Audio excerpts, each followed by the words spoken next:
మా Armoor Vishnu apartment housing board కాలనీలో నిన్న అర్ధరాత్రి అంటే 2 గంటల 10 నిమిషాల నుంచి ముగ్గురు దొంగలు వచ్చారు. వాళ్ళు 4 నిమిషాల పాటు వాళ్ళు ఇక్కడ ఉన్నారు. ఫస్ట్ వాళ్ళు మెట్ల నుంచి చొరబోయే ప్రయత్నం చేశారు. కానీ మేము దాని గేటు కరెక్ట్‌గా పెట్టి తాళం కరెక్ట్ ఉన్నట్ల వాళ్ళకు ప్రయత్నం సఫలం కాలేదు. తర్వాత ఏం చేసిర్రంటే వాళ్ళొచ్చి లిఫ్ట్ ప్రెస్ చేసి పైకి ఎక్కే ప్రయత్నం చేశారు. కానీ అప్పుడు ఏమైందంటే లిఫ్ట్ అనేటువంటిది సౌండ్ ఎక్కువ ఉన్నట్ల వాళ్ళు దానికి భయపడి మెల్లగా పారిపోయిండ్రు.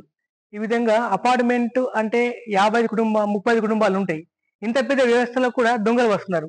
కారణం ఏంటిది? ఇండివిజువల్ ఇల్లు ఉన్నోళ్ళు భయపడతారు కానీ అపార్ట్మెంట్‌లో కొత్త కల్చర్ వచ్చింది ఆర్మూర్‌లో. ఎక్కడ చూసినా అపార్ట్మెంట్ దొంగలు వస్తుర్రు. ఇదేం కల్చరు? ఇటువంటి మన ప్రపంచంలో ఆధునిక యుగంలో ఉన్నాం. కంప్యూటర్ యుగంలో ఉన్నాం ఇది. ఈ యుగంలో కూడా దొంగలు పట్టుకోలేకపోతుర్రు. పోలీసు వాళ్ళు పెట్రోలింగ్ వస్తారు. ఎప్పుడో రై సౌండ్ అనుకుంటూ వస్తారు. ఆ సౌండ్ రాంగానే దొంగలు వారిపోతారు. మళ్ళా వస్తారు దొంగలు. ఇదేంటి అసలు?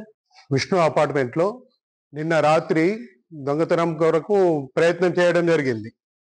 ముగ్గురు దొంగలు వచ్చిండ్రు. రాత్రి 2 గంటల 14 నిమిషాలకు వాళ్ళు రావడం జరిగింది. వచ్చి ముందు మెట్ల మీద ఎక్కి తర్వాత కింద దిగి లిఫ్ట్ తెరవంగానే వాళ్ళకు సౌండ్ రాగానే వెళ్ళిపోవడం జరిగింది.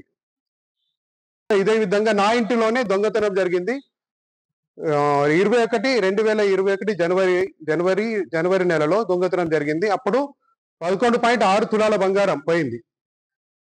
కానీ అప్పుడు తక్కువ రాశారు. గ్రేవీ కేసు అవుతుందని తక్కువ అని గంగాప్రసాద్ సార్ గారు తక్కువ రాసి దాన్ని ఎట్లనే మేము రికవరీ చేస్తాం సార్ అని తెలియజేయడం జరిగింది.